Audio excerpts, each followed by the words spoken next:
yöksi. Mä jään töistä pois koko päiväksi.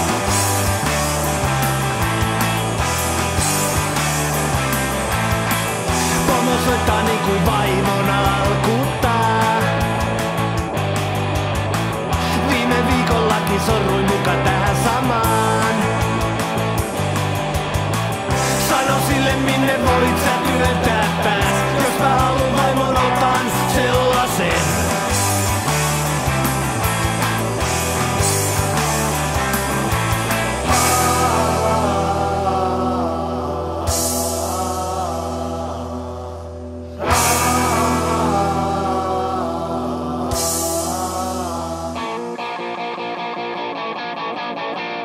Tänään kukaan ei jaksa niuhottaa.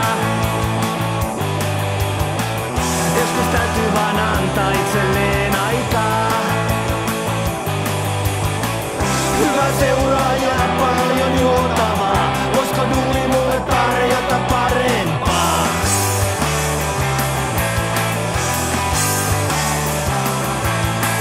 Tekö töitä ne, joita se kiinnostaa? Pomot kusettako rauhassa katrastaan?